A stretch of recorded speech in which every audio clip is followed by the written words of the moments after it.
Mga katrops, welcome back ulit kayo sa aking channel Sports React PH at ngayon na ay pag-uusapan natin ang balitang maiiwasan na nga daw ng Golden State Warriors ngayon ang play-in tournament. Pag-uusapan na rin nga natin ngayon dito sa ating panibagong video ang balitang posibleng pagkuhapan ng Los Angeles Lakers kay PJ Tucker.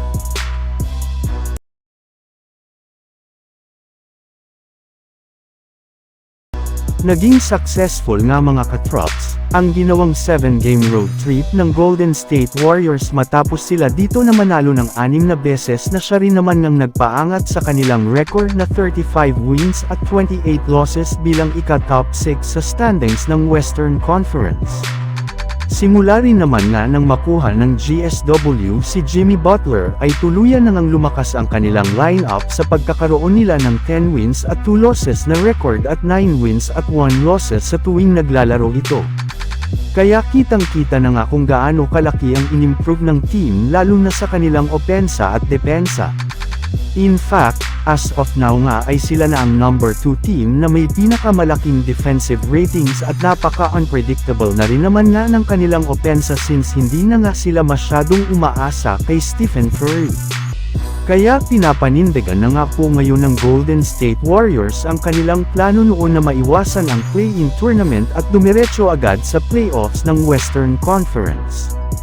Pero hindi pa rin naman nga sila nakakasigurado na mapapanatili nila ang kanilang kasalukuyang pwesto dahil nakadikit pa rin nga sa kanila ang Minnesota Timberwolves at Los Angeles Clippers. Samantala pumunta naman tayo sa ating sunod na pag-uusapan ngayon sa balitang posibleng pagkuhapan ng Los Angeles Lakers kay PJ Tucker. Dahil nga mga katrops, sa pagkakaroon ngayon ng Los Angeles Lakers ng 8-game win streak at pag-angat ng kanilang record sa 40 wins at 21 losses sa standings bilang ika-top 2 sa Western Conference ay sila na nga ang itinuturing na pinaka-mainit na team sa buong NBA dahil na ipanalo nga po nila ang 20 sa nakalipas nila na 24 games. Well, 8-game win streak rin naman nga ng Lakers ay siyang pinakamahabang pagkapanalo ng kanilang franchise sa simula pa taong 2020. Impressive rin naman nga ang kanilang mga nakuhang panalo since 10 magkakasunod na beses na nga silang nananalo laban sa mga contender. Kaya mismong ang mga NBA analyst na nga ang nagsabi na malaki na nga talaga ang tsansa ng Lakers na masecure na nila ang ikalawang pwesto sa standings ng Western Conference at magkaroon agad sila ng home court advantage pagdating ng playoffs. Pero sa kabila nga ng mga iyan ay may lumabas pa rin nga na balita kailangan pa rin nga daw pong ayusin ng Lakers ang kanilang front court since dekado nga sila parati pagdatan sa rebounding. At isa nga sa mga paraan para magawa nila iyan ay kung kukunin nila si PJ Tucker na isa ng ganap na unrestricted free agent matapos siyang i-waive last week ng Toronto Raptors.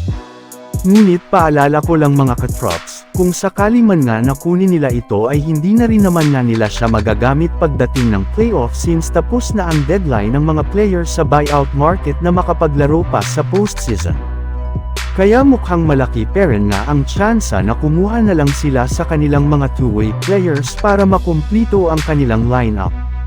So yun lang nga mga katrops ang handog ko sa inyong storya ngayong araw. Sana nag-enjoy kayo. Please like and subscribe my YouTube channel Sports React PH para sa iba pang storya at update patungkol sa NBA. Kita-kits muli sa ating susunod na video.